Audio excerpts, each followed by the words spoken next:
Maliit lang pala siya. May bigat din siya, may bigat. Get ready. Ito yung kasamang attachments. Libre, yung ganda. Ito yung charger niya.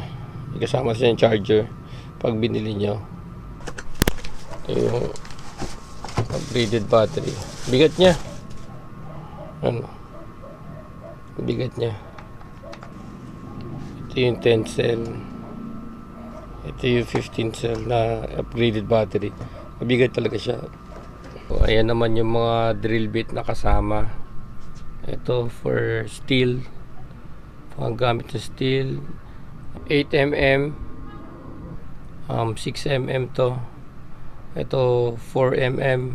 Ito bahala na kayo dyan. Mas maliit. So ito for fine masonry sa mga bato. 4.5mm to.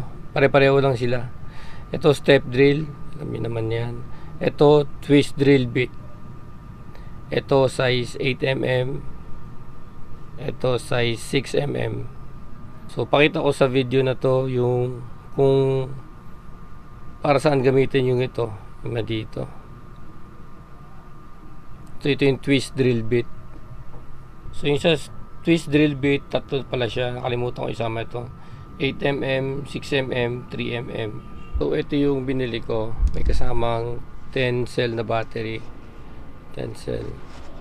So kahit tinanong ko sa seller, kahit walang battery, may kasama daw na charger pa rin. So ito yun, oh. Yan yun. Nandiyan yung tinanong ko sa seller kung may kasamang battery kahit walang bilid na battery. Sabi niya, oo daw, may kasama daw charger. Na 1.5 amps to. Oh, 1.5 amps ang kasama niya. Ayan, 1.5 amps. Fast charger na to. So meron silang ding ganito na 2 amps na charger. Mas mabilis na konti yun. Pero syempre pagkasama na to sa package, hindi mo na kailangan bumili nun. Kaya okay na rin to. So I'm expecting na black yung dito. Kasi yun yung 13mm. Kasi yun ang order ko, yung black dito. Kasi need ko yung 13mm na max chuck na drill. Pero nung chinek ko siya, kita nyo ito 10mm na drill bit.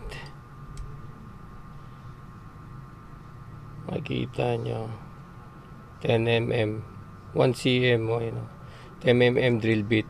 Okay, pero yung chinek ko 10mm to pero malaki pa yung allowance nya. So meaning 13mm talaga yung max na size ng drill bit na pwede dito. Maluwag pa siya, oh. So ito yung sinasabi ni seller na upgraded na 13mm. Green na rin siya, hindi na siya black. So sa lagayan naman ganito siya, natatanggal siya. So gawin natin, lagyan natin ng glue stick.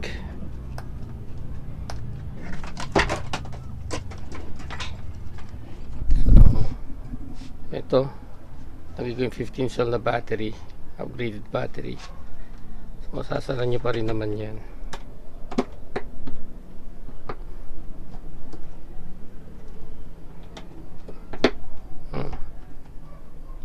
Medyo umbok na ng onti, medyo umbok, pero masasara nyo pa rin.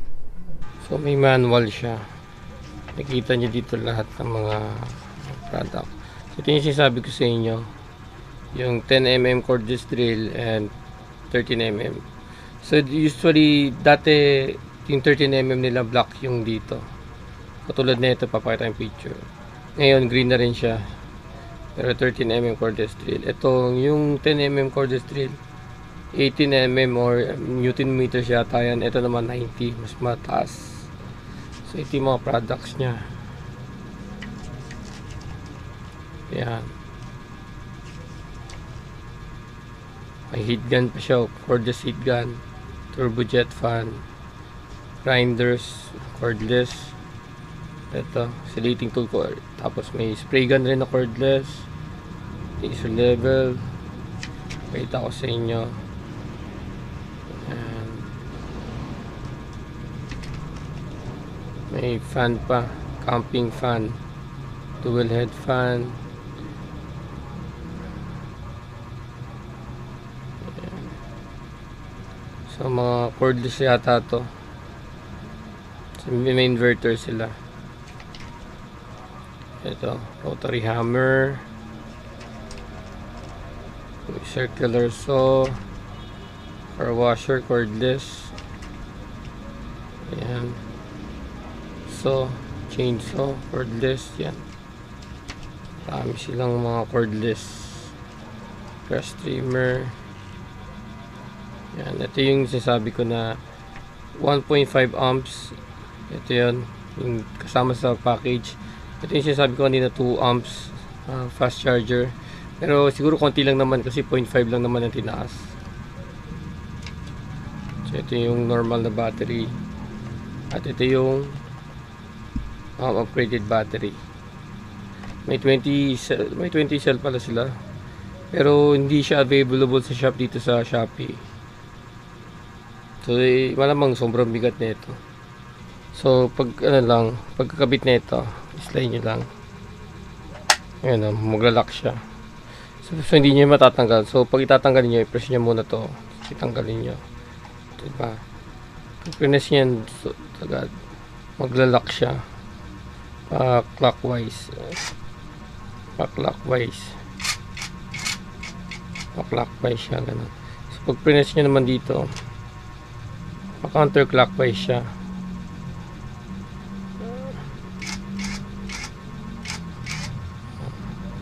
So pag sa gitna nyo nakalock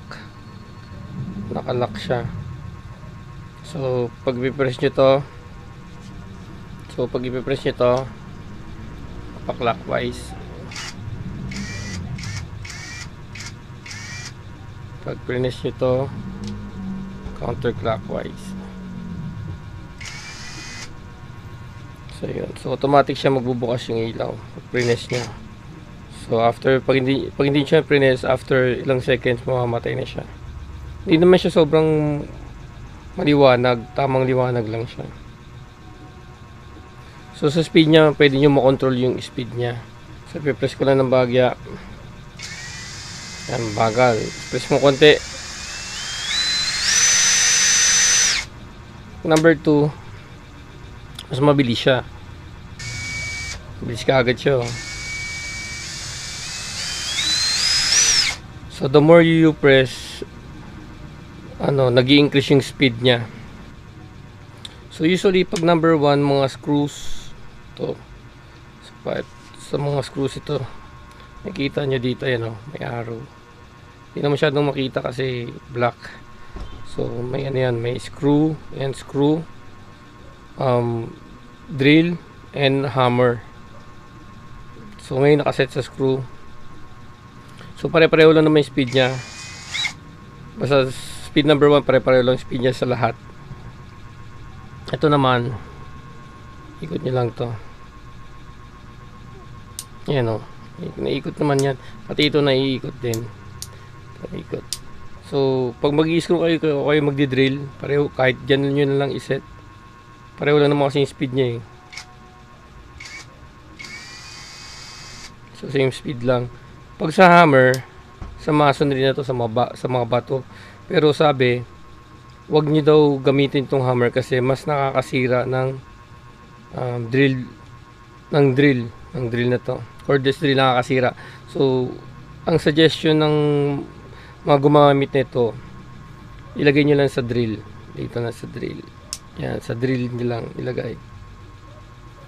Para hindi madaling masira kasi nakakasira daw tong pag sinet niyo sa hammer.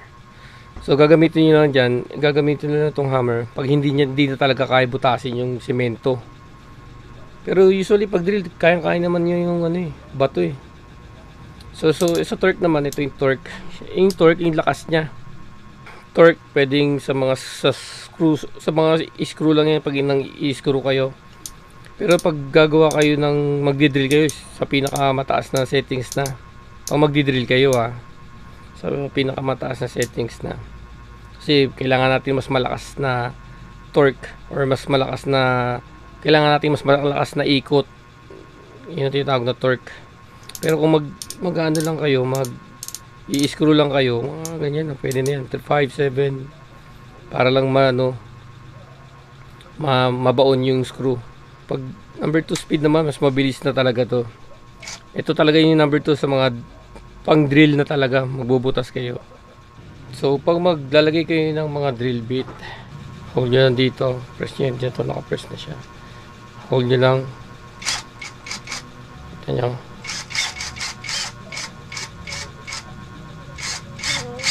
Oh.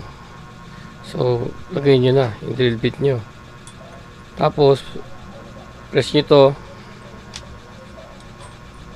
hold.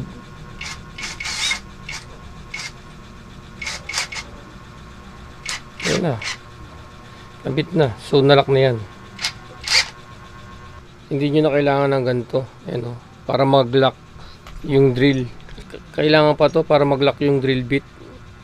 So in terms ng bigat, so naka 15 cell na upgraded battery, halos same lang siya ng bigat. Pero pagdating sa ergonomics, mas magaang to. Mas magaang ng konti kasi dahil sa ergonomics niya. Ito mabigat kasi ang bigat nito nandito sa nasa taas yung bigat nito. Ito naman nasa baba yung bigat. So halos pareho lang siya ng bigat kahit na pag naka 15 cell na battery. Pero dahil sa ergonomics niya, mas medyo magaang to. Pero kung nakaganto lang kayo ordinary na battery, mas magaang to. Kahit naka 20 cell pa yan, mas magaang pa to kaysa dito sa normal na barena. Brushless na rin siya. Pag brushless, hindi na kailangan ng carbon. Yung carbon, ito yung carbon. So napupudpud yung carbon. Pag napudpud na yung carbon, hindi na siya gagana. So ito, yun ang problema ko dito. May dalawang carbon to eh, nilalagay. So napupudpud yun. Yung carbon parang ano yun eh, uling. Parang uling siya. So pag napudpud yun, hindi na siya gagana.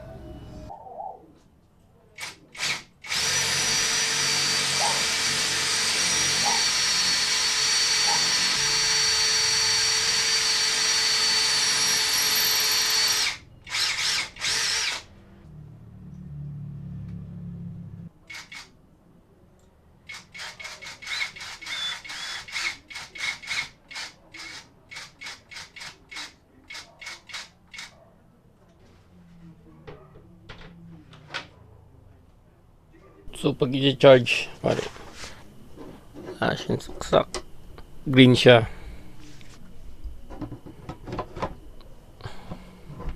green, magiging red, ibig sabihin charging na. So pag full charge na siya, kulay green siya.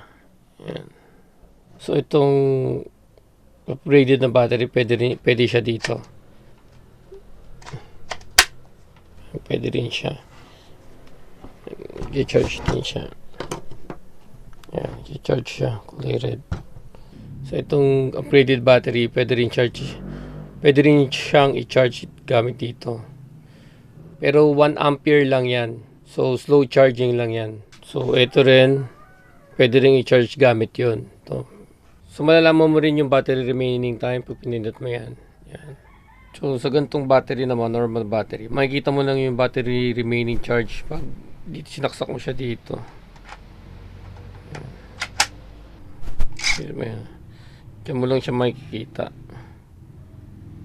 Tapos itong normal na drill, mas malakas siya. Malakas siya. Malakas talaga siya kapag pinindot mo siya, diba? Ayan, wala na. So itong problema ko dito, pag pudpud na yung carbon, hindi na siya gagana. Tapos pag i-replace mo na yung carbon, kailangan buksan mo lahat yan bago mo ma-access yung carbon nito para mapalitan. Cordless. Tinanggal mo, stop rin kaagad siya. So since pwede rin to sa mga screws, hindi nyo bumili ng mga ganito. Yan. Separate. Mga ganito. Separate nyo siyang bibilin. Ito. Tapos ito pwede rin to, pwede rin yung ganyan. So, magpo-post din ako ng video para sa mga attachment para sa battery nito na pwedeng nyong mapakinabangan. Yan. Ito. Pwede nyo magamit lalo na pag brownout, importante. So, sa next video ko, ipapakita ko yun. So, ayun lang para sa video na to. At kung nagustuhan mo itong ganitong klaseng mga power tools, magpa-pop up na lang sa video na to yung link kung saan nyo pwedeng mabili. So, yun lang. At see you in my next video. Get ready.